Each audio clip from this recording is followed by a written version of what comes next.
Golden State Media Concepts bring you Book Review Podcast, a haven for bookworms of all ages and the widest genres, from mystery to memoirs, romance to comedy, fantasy to sci-fi. If you love to read, this is a podcast for you. It's the Golden State Media Concepts Book Review Podcast.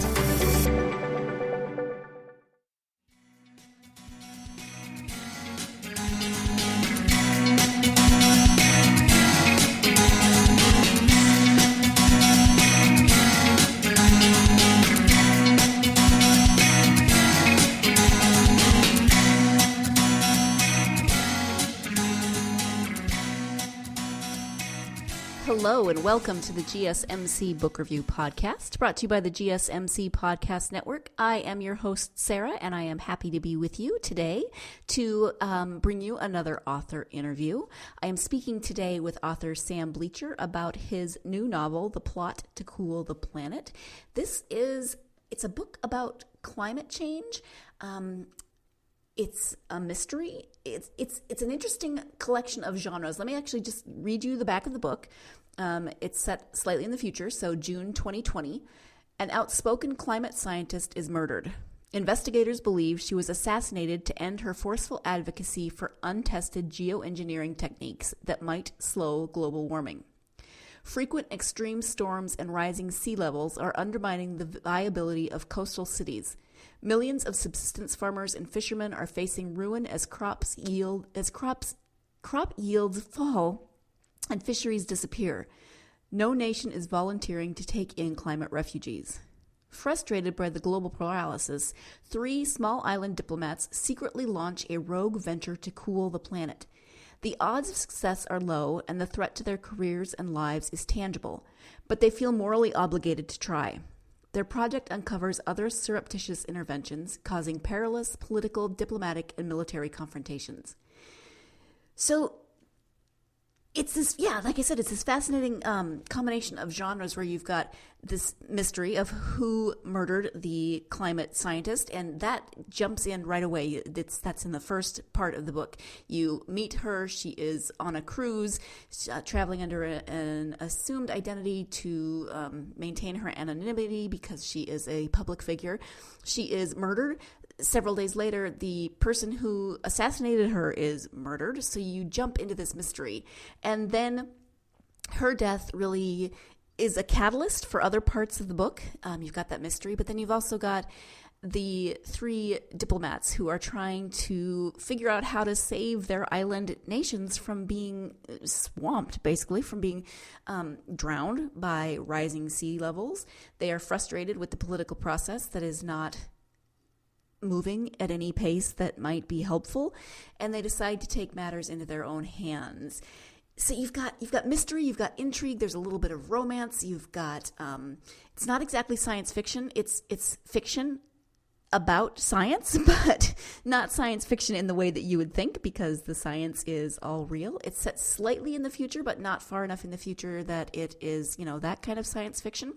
So it's just, like I said, it's this fascinating combination of genres. I learned a lot from this book. There are parts of it that do read a bit like a climate change report, but, in the context of the book as you're reading. So you'll learn a lot of facts. If you're interested in climate change, that is, then this is definitely a book that you can read and learn a lot from, but also enjoy in terms of the plot and the characters and the mystery, etc. So if you are interested in this book, I do have copies to give away. Just stay tuned until the end of the episode, and you will find out how to win a copy of The Plot to Cool the Planet by Sam Bleicher. In the meantime, let's go ahead and turn to that interview with Sam. Hi, Sam. Thank you for joining me on the podcast. It's a pleasure to be here. I'm looking forward to this. I am as well, and we are here to talk about your new book, The Plot to Cool the Planet. But before we talk about the book, I would love to just get to know you a little bit, have my listeners get to know you. So if you could share a little bit about yourself, that would be great. Yes, it's hard to know where to begin because I'm now retired and I've done a variety of things in life. I've been a law professor I was a law professor for about a decade. I was a state government official for 6 or 7 years. I was a federal government official for 7 or 8 years, actually. And in between, I practiced law in Washington, in the Washington metropolitan area. You can either say I'm good at everything, or you can say jack of all trades, master of none. But it's been a very good experience in the sense that I have seen the world from a lot of different perspectives. And one of the things I've come to realize from that is how many people get into one job and stay at it, and they only see the world from that one perspective. And it's very narrowing in some ways. I don't think I've had any job for more than 10 years. So that's an indication of what I've been doing over the last, since I graduated from law school in 1966. It's a long time ago already. Okay, thank you so much. Again, the book is called The Plot to Cool the Planet. It came out on Earth Day. Can you tell us a little bit about the story? The story is really two stories, in part because I didn't want the book to be a lecture on climate change. Part of the reason to write a novel was that I wanted to interest people who would otherwise not read a report on climate change. The first part of the story is about a young female climate scientist who feels the stress of her work and escapes on cruises using a false name. And she meets a man, and it turns out that the man was sent to assassinate her, and he does. And that's the beginning of the book. And a significant part of the book is devoted to the effort to track down the people who really supported this effort, who paid for this assassination. Where did this money come from?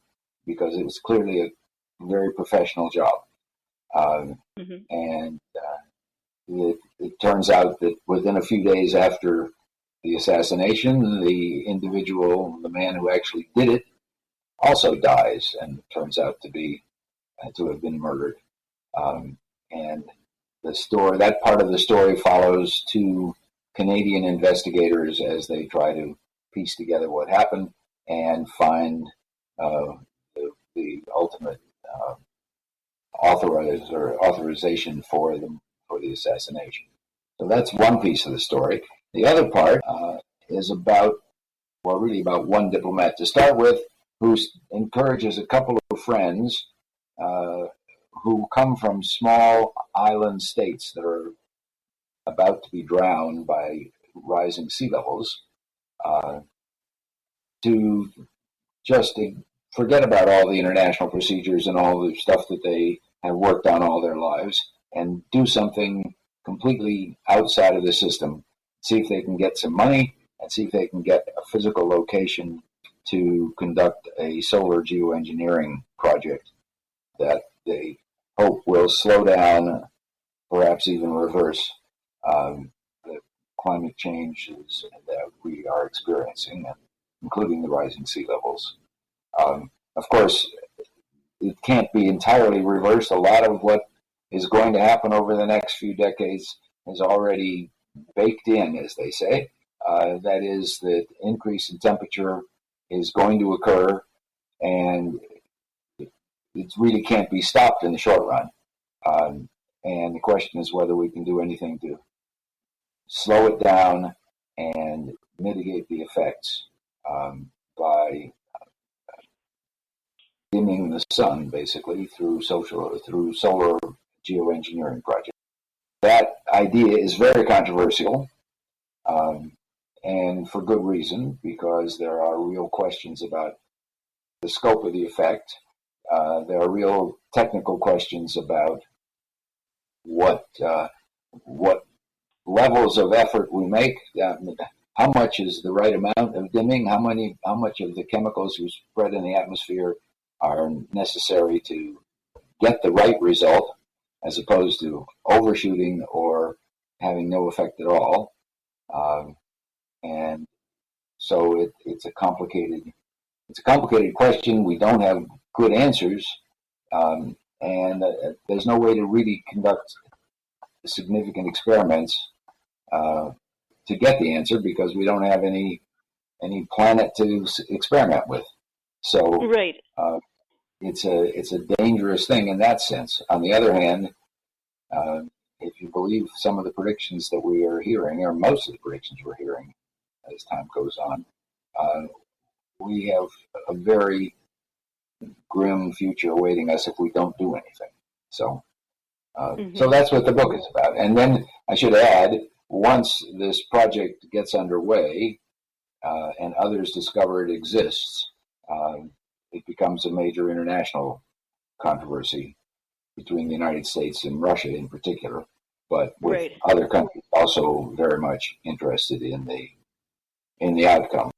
What's interesting, I think, about the book is that you mentioned that you wanted to write a novel to encourage people who might not read, a scientific report on climate change. But so the genres of the book are, it's a little bit science fiction, it's a little bit climate change report, it's a little bit mystery, it's a little bit intrigue and suspense. So you really kind of got a lot of different genres in there that might draw in different types of readers, which I was impressed by. Well, yes, I discovered when I started looking at contests and other questions about the book, even on Amazon, for example, there's a categorization. What do you want this book to be called? Well, to call it science fiction, since all of the science, as far as I know, is real, is not really accurate. To call it fantasy is even less accurate. Some people use the term speculative fiction, meaning things that are set in the future. Some have called them alternate fiction, as in alternate universe kinds of things. But unlike most science fiction, there is no suspension of gravity or time or other elements like that. It's just simply looking forward and hypothesizing what might happen, what people might do, basically. And you mentioned speculative fiction kind of set in the future. It is set in the future, but not, it's set in 2020. It starts so can you talk a little bit about your decision to set it just barely into the future? Yes, of course, the further you set it in the future, the more unreal it becomes. When I started writing it in 2017. I was thinking about it in 2016. And so it was further away when I started thinking about it. And part of the realism of the book comes from the fact that Vladimir Putin is still president of the Soviet Union, of Russia, I should say, at this time. And Xi Jinping is still the president of China. Donald Trump is not still the president of the United States. And much of the structure of government hasn't changed a lot. The kinds of things that people are fighting about climate change, haven't changed a lot. And that way it can be realistic. If I had said it in 2030, I would be making all sorts of assumptions about the path of the whole world that would be less and less believable, maybe. And there's another reason which I said it at that time frame, because the kinds of activity that can make a difference are really activities that should be done in the coming half decade. So the idea of solar geoengineering making a difference depends in part upon when it's done. It's got to be done soon, or it loses its effectiveness. Let's talk a little bit about the three protagonists who, it starts out with the one diplomat who encourages others to join him. Talk about the diplomats and what about their characters and their plot to cool the planet? What about them do you think will resonate with readers? Well, I think they're realistic people. I think they are. They turn out to be risk takers. Unlike most diplomats and unlike most government officials and bureaucrats, they decide to do something that really violates all the norms of their profession because they think they've got to do it. And they are very much aware of that fact. And they decide to go forward. And at various points, one or the other of them have real doubts about whether this is something they should even be associated with, because there are risks, especially when it turns out that the Russian government is unhappy with what they're doing. That becomes evident later in the book. So in that sense, they are professionals. They, like a lot of professionals that we know, and they have an ethic of their profession, and it involves following the rules and following the procedures. Particularly for small countries, that's, as is mentioned a couple of times in the book, small countries depend on the United Nations and the World Trade Organization and agreements on diplomatic immunity and all as their protection, because the truth is they can't really defend themselves militarily or any other way if somebody really wants to take them over. And so they have a lot at stake when they think about ignoring the established procedures for making government decisions and making decisions that affect everybody in the world. But that's what they decide to do because they are that desperate, basically. I'm going to jump in here so we can take our first break of the podcast, but now you have an idea, a better idea of what this book is about and some of the characters involved. When we come back, we're going to be talking more about all of those genres that I mentioned earlier. So stay tuned. You're listening to the GSMC Book Review Podcast, and I will be right back. Want to find out what movies to go see? Then check out the GSMC Movie Podcast. It's your ticket to the latest movies, whether it's a new blockbuster event, romantic, comedy, or action flick. This show has got it all covered. They talk some what to go see now, don't bother, what's hot on Netflix, and everything in between. That's gsmcpodcast.com/movie-podcast. When it's all about the movies, it has to be this new show. Don't forget to like them on Facebook and follow them on Twitter. Visit gsmcpodcast.com for more info.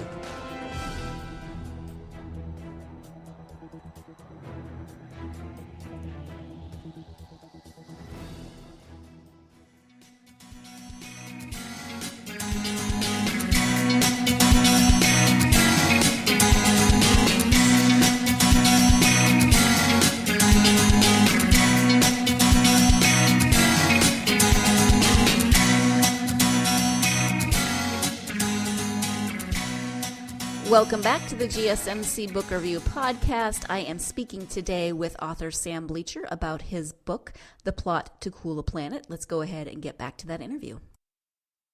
You mentioned at the beginning that there's the mystery and the one climate change scientist is murdered, but in a way she continues to be a character throughout the book because her influence in the climate change community in other circles is so intense. She still continues to be a force even after her death, maybe because of her death. So she continues to be a character throughout the book. Can you talk a little bit about her influence on the story?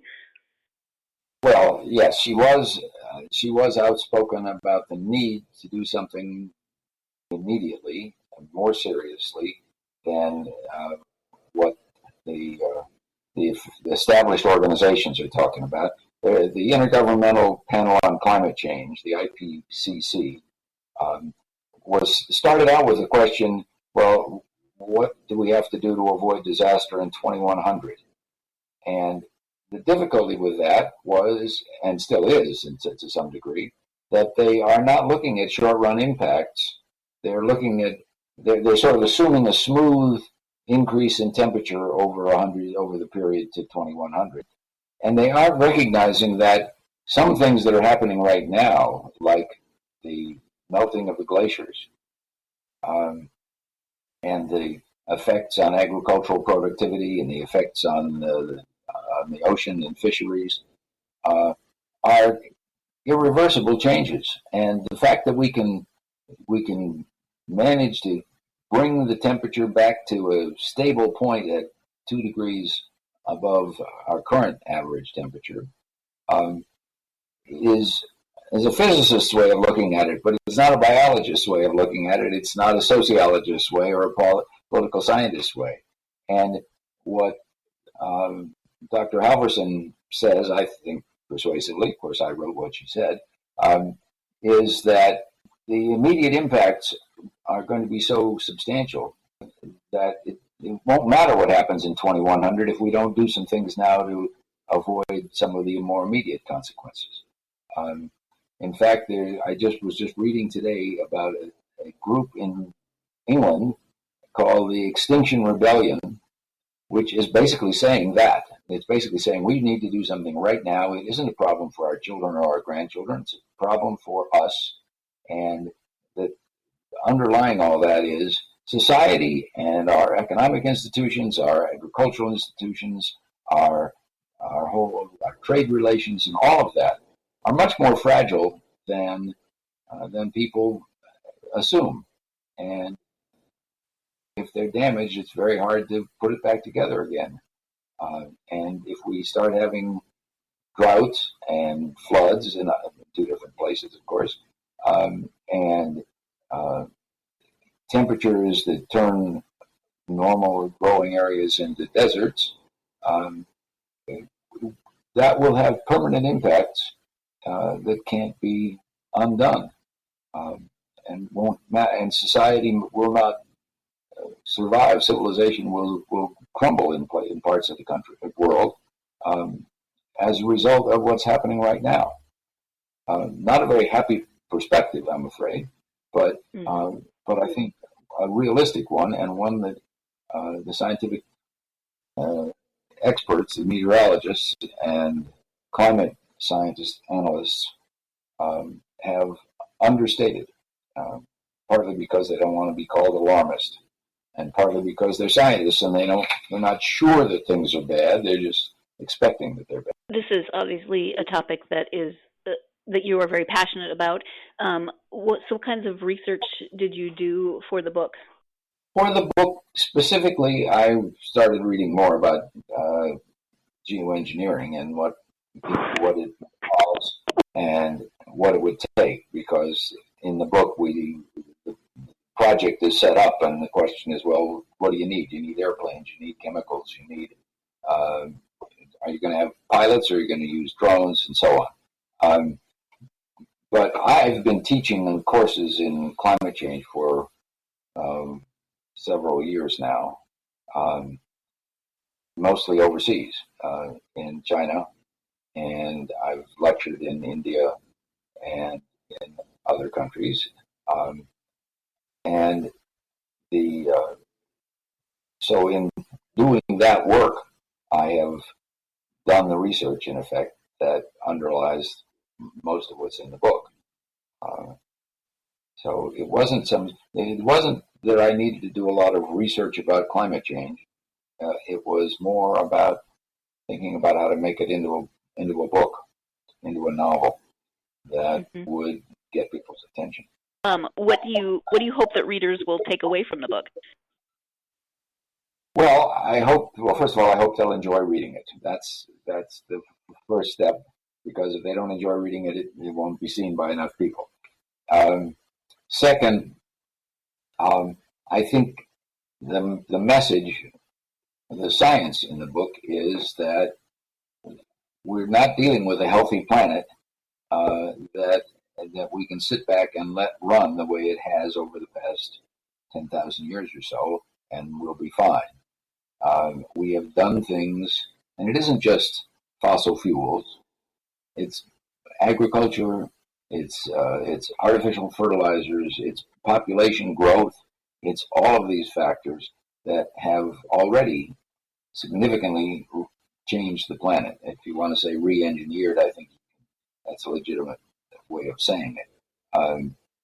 We have dramatically increased life expectancy, which is a wonderful thing for those of us who are alive, but which changes the whole structure of the whole demographics of human presence on the planet. And we doubled the population of the Earth in the past 30 or 40 years, I guess. And our agriculture is completely artificial in the sense that the fertilizers we use and the chemicals we use to produce our food are made out of oil and natural gas, and that is not a natural, balanced phenomenon. So the complex relationships between temperature and times when plants bloom and times when butterflies and birds show up in various places, and the times when fish show up in various places because of the temperature of the water and the flow of the water, have all been changed by human activity. And we haven't realized how much we are making use of resources that are irreplaceable, and how much we are creating imbalances that we don't really know how to fix in the short run. The message is a serious one, and I hope people will take that away from the book, that this is a matter that really does deserve attention. It's not something we can wish away. It's not something we can work at over time. In fact, one of the problems in dealing with climate change is that a lot of people are still operating on an understanding of where we are that is about 10 or 15 years old now, which is that we've got plenty of time to work all this out. The whole idea of using more natural gas to replace coal is that natural gas involves much less carbon emission than coal does, which is fine, except that we've now reached the point where the natural gas is a danger in itself. The emission of methane is causing the short-run problems, and the goal, according to the IPCC, is that we've got to have a net zero emission of carbon from human activities.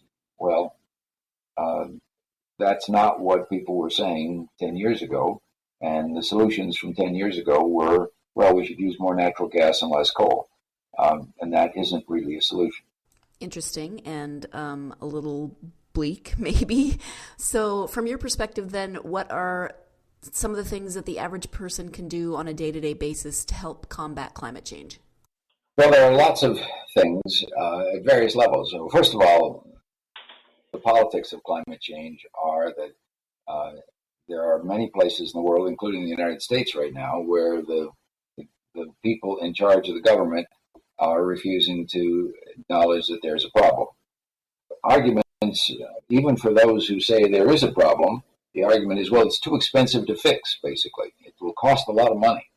Well, compared to what? And compared to the Earth becoming uninhabitable, that's a kind of approach that is basically, just give up, completely defeatist. And I don't think we've reached that point yet. And we certainly ought to be giving it a try. Yes, it'll be expensive. It's expensive in some senses, but in some other senses, it's not expensive. People who are hostile to this are saying, well, we're going to have to build all these new power plants and stop using all these old power plants. And it is true, we have a lot of investment in coal mines, in pipelines, in coal power plants, and natural gas power plants that we're going to have to abandon. We're going to have to replace them with something else. That's going to have an effect. But so are the natural processes of business as usual. We have more storms. We have more rebuilding to do. We have rising sea levels. We have to spend money to protect our cities so they don't drown. That doesn't improve anybody's sort of daily real standard of living. That's just preserving what we have. So there's that level of activity where people need to be involved politically to make it clear to the government that, yes, something's got to be done, and it needs to be done now, and it's not something to put off. Individually, well, the less the less energy we use, the less fossil fuel we use, the better. So I'm a believer in electric cars. I have actually two, and I think that that's something that the auto industry is saying. Well, we don't know if people are going to buy electric cars. We don't know how fast we can sell them. But the reality is that they are not in any hurry because they have huge investments in factories that make transmissions and internal combustion engines that they won't need, that don't work anymore, that aren't part of an electric car. So the public has got to make the industry know that yes, we want to buy these cars. People need to go and buy them to the extent that they are in the market for a car. Obviously, saving energy, using less by improving insulation in houses and office buildings. It sounds silly to say turning off electric lights, but yes, especially when in times of high demand, minimizing your electricity use is important. We need to be open to the changes that have to be made, and that's another thing that's a problem. People don't want solar power in their backyard any more than they want any other kind of power plant in their backyard, but they have to be built someplace, and the power lines have to be built someplace if we're going to preserve our civilization the way it is. So being open-minded to that kind of change is important. In the whole field of food and agriculture, a large part of carbon emissions from the planet come from animals. And so I hate to sound like being a vegan is going to solve the problem, but eating less red meat, eating less beef in particular, is a step that people can take. It's good for their health and all the other stuff, but it's also reducing emissions if we can get large numbers of people to eat less meat. It will mean we have less agricultural activity in that field. Those are the kinds of steps. Of course, everybody talks about plastics, and plastics are a big problem in a lot of ways, but I don't think plastics are a contributor to climate change the way cows are. Plastics are a problem because we make things out of plastic and the plastic just lasts forever. Now we're discovering that it breaks up into tiny particles that we can't even see, and it ends up in our water supply, and it ends up in the water, in the oceans, and it ends up in the water supply of every living thing. We don't know how much difference that's going to make. There isn't a lot of science, as far as I'm aware, that shows that is absolutely poisonous. It's hard to see how it's good for you, though, and it's certainly not the way humans and animals and plants have evolved over the last 100,000 years to live in the environment we're living in. So, it's not a good thing. But changing the way we produce electricity is a big part of the step, a big part of the activity, and finding ways to grow crops without as much artificial fertilizer and without as much runoff, so that the fertilizer that's used is kept where it should be used instead of just washing away every time it rains, are important steps. And I am going to interrupt once again so we can take our second and final break of the podcast. When we come back, we'll be speaking more with Sam, finding out about his own writing process, some advice he might have, where you can find him on the internet, all those good things. So stay tuned. You're listening to the GSMC Book Review Podcast, and I will be right back. Tired of searching the vast jungle of podcasts? Now listen close and hear this out. There's a podcast network that covers just about everything that you've been searching. Hey! The Golden State Media Concepts Podcast Network is here. Nothing less than a podcast bliss with endless hours of podcast coverage. From news, sports, music, fashion, cooking, entertainment, fantasy, football, and so much more. So stop lurking around and go straight out to the Golden State Media Concepts Podcast Network. Guaranteed to fill that podcast itch. Whatever it may be. Visit us at www.gsmcpodcast.com. Follow us on Facebook and Twitter, and download us on iTunes, SoundCloud, and Google Play.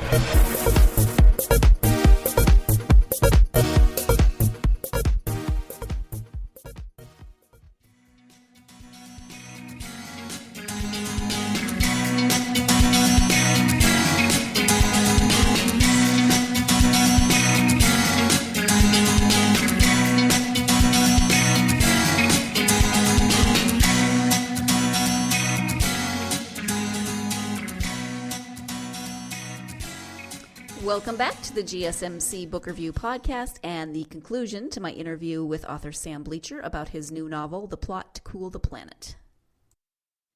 This is obviously something that you have thought a lot about, researched, done a lot of work on.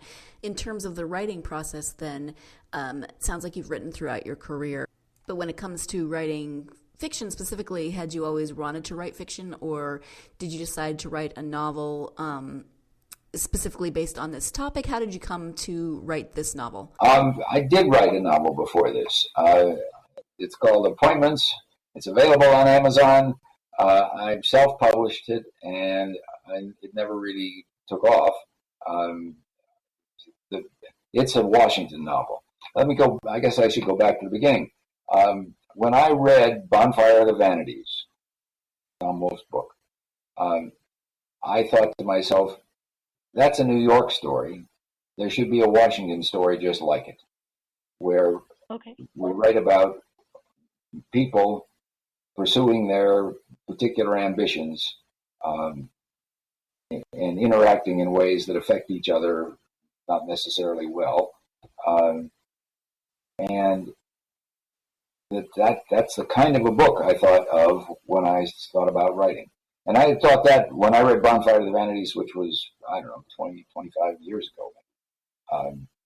And I always had that in the back of my head. And the first book I wrote was about, this book, Appointments, is about a Southern senator who wants to become an Associate Justice of the Supreme Court, and how he indirectly strikes a deal with a candidate for president who he thinks is going to appoint him to the Supreme Court. And when he doesn't get appointed right away, things happen then. And then when he does finally get appointed, things come out about his background that raise problems. I won't go into greater detail than that, but it's rather explosive. And that was my first attempt to do that.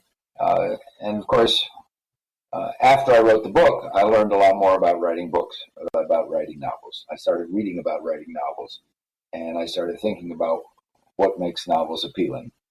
And this topic is a topic that I care about, but it also reflects the same kind of speculative fiction. Yes, I have written all my life, but lawyers are taught to write straightforward declarative sentences and leave out the emotions. That's what you're taught in law school, all right? Just try to pull apart all the facts and figure out what is going on and what is the rule that should apply to it and why it should be this way as opposed to that way. Writing a novel about people's feelings and emotions is a very different thing. I think I've done a better job of that in this novel, and you may have noticed that one of the techniques I used here, which was something I just recently sort of learned about, was to use italics when people were thinking things as opposed to saying them out loud. So when you have things that are in italics, that's what somebody's thinking to himself or herself. And it makes it much easier to deal with. You don't have to say, he thought to himself every time somebody is thinking to himself about something.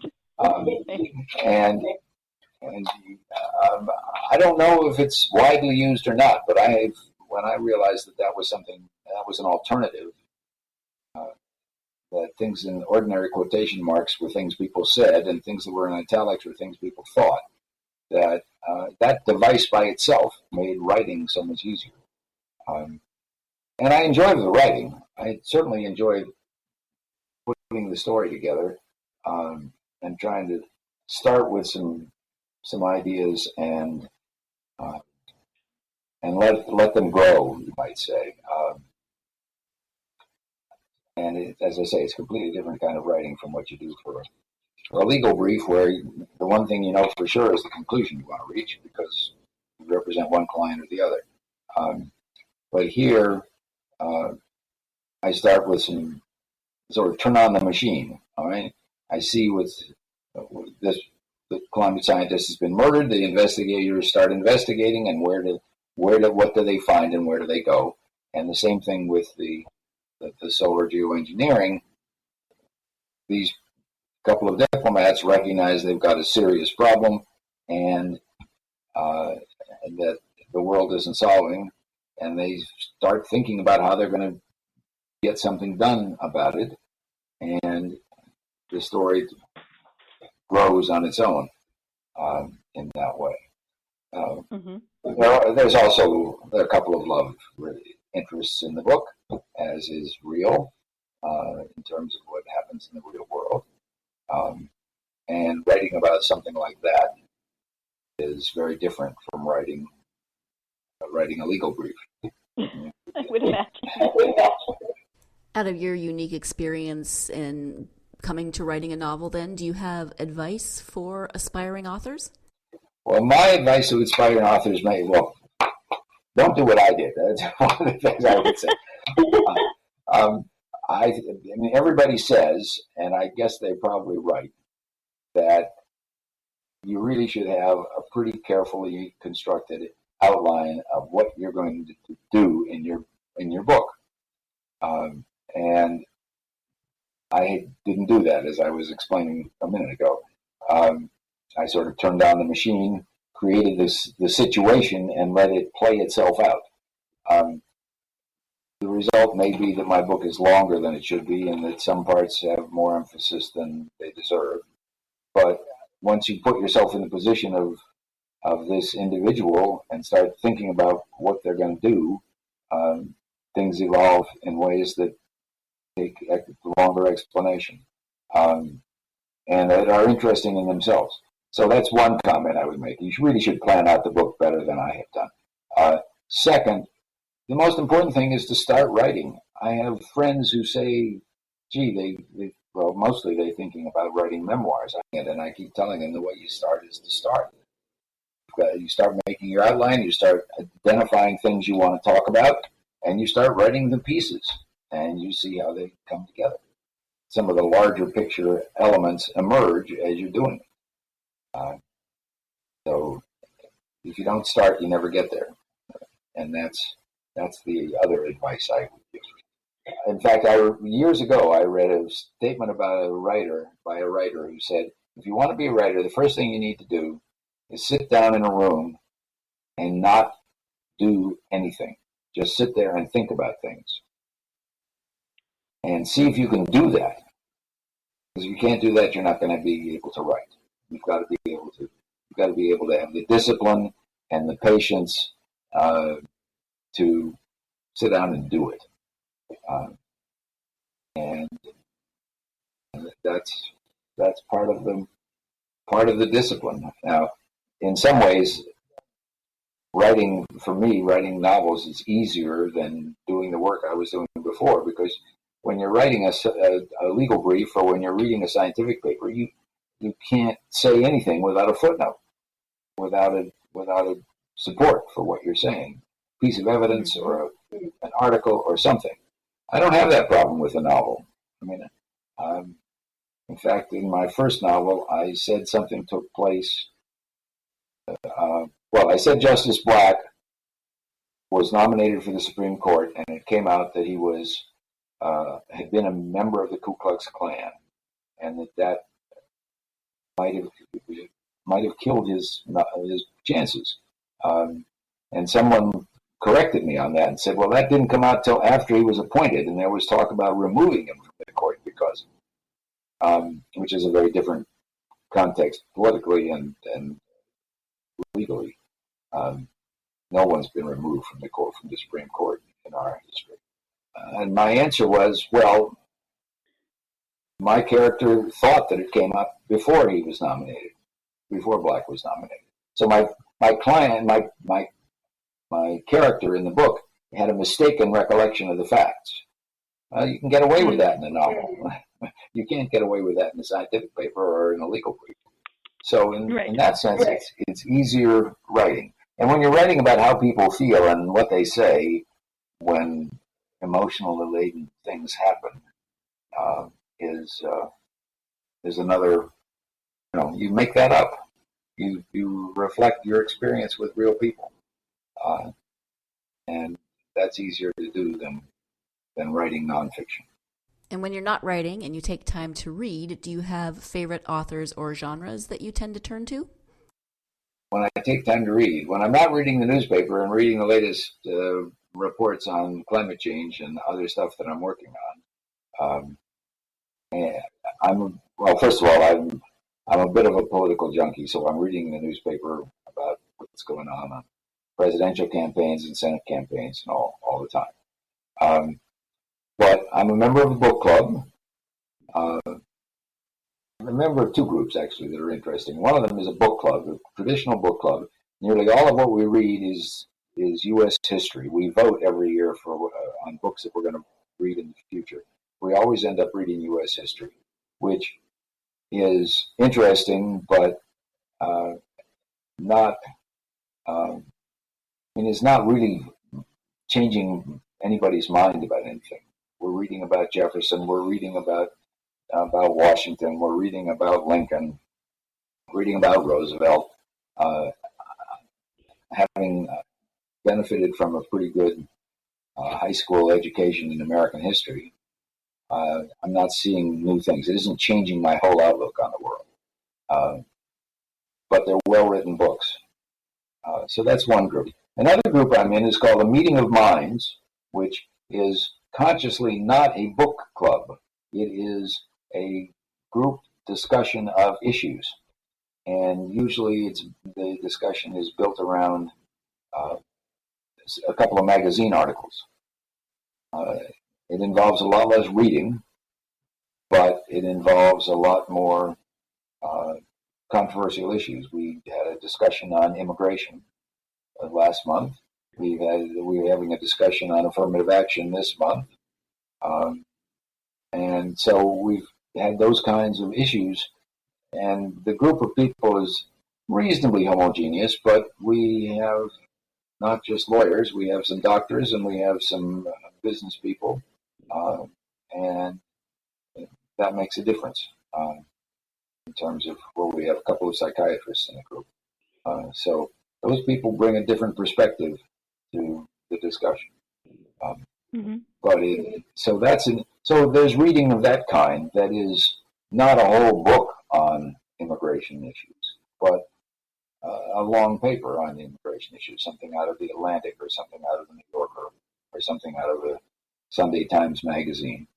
And that is in some ways more stimulating because we usually end up finding a couple of articles that disagree with each other, which is more challenging and makes you think. What have I been reading lately? There's a book called The 2020 Report on the North Korean Attack on the United States, which is nuclear attack on the United States, which is an interesting speculative fiction, in particularly because, as a counterexample to my book, the commission report is written like a commission report, like a government commission report. And although the author manages to get in a few clever lines, it's not, it doesn't have the excitement because it doesn't have the human element to the same degree that my novels do. and it doesn't reflect their internal emotions. It's a report. And so the concept limits the scope of the writing. So that's most of the kind of reading I'm doing. I ran across a book called Eternal Life, which I stumbled across in my synagogue library when I was there one day. It's classic science fiction. These two people basically made a deal with the devil that they would have eternal life in order to avoid certain consequences. And it's been a couple of thousand years, and they're getting tired of it. And it's a question of what they do now, and how they deal with the fact that they're not going to die, and they don't get older the way their families do, and over the years they've left many people behind. So it makes for a different kind of a science fiction. Thank you for that. I believe you have a website, so tell people what the website is and also where they can find you on social media if they're interested in following you. Yes. The book has a Facebook page, The Plot to Cool the Planet, which I post things on. Well, I've posted, for example, that I'm going to do this interview. So I don't know when people will find it, but I hope they do. And then I have a Twitter account. It's at Bleicher Sam A, which is largely devoted to the book and climate change. And what I'm finding is that people are as interested in the facts of climate change as they are in the novel. Well, it sounds like people can learn a lot from following you on social media, from going to your website, etc. Sam, I want to thank you so much for taking the time out of your weekend to talk to me about your book. The book is The Plot to Cool the Planet. It is available now, so if you are interested, you should definitely check it out. Sam, thank you so much. Thank you. It's been a pleasure. Thank you once again to Sam for joining me to talk about his new novel, The Plot to Cool the Planet. Thank you, as always, my listeners. You know how much I appreciate you. If you are interested in climate change, if you like a good mystery, if you like some suspense and international intrigue, then you might be interested in The Plot to Cool the Planet. You are in luck because, as I said at the beginning, I have copies to give away. It's very easy to enter this giveaway. All you have to do is go to our social media pages, Facebook, Twitter, or Instagram, GSMC Book Review social media pages. Those links are in the show description of this episode. And comment on this episode. This is episode 153, interview with Sam Bleicher. Just make a comment and you will be entered to win a copy of that book. We would love it if you would follow our pages, like the post, share the posts, all those wonderful social media kinds of things. But in order to enter the giveaway, you do have to comment on one of those posts. So Facebook, Twitter, or Instagram, GSMC Book Review, episode 53, interview with Sam Bleicher. Thank you so much. I hope you do enter and win this great novel. Thank you again to Sam. Thank you to you, my readers. I hope you're having a great week, and I hope that you take some time to go out there and get yourself lost in a good book. Thanks. You've been listening to the Golden State Media Concepts Book Review Podcast, part of the Golden State Media Concepts Podcast Network. You can find this show and others like it at www.gsmcpodcast.com. Download our podcast on iTunes, Stitcher, SoundCloud, and Google Play. Just type in GSMC to find all the shows from the Golden State Media Concepts Podcast Network, from movies to music, from sports to entertainment, and even weird news. You can also follow us on Twitter and on Facebook. Thank you, and we hope you have enjoyed today's program.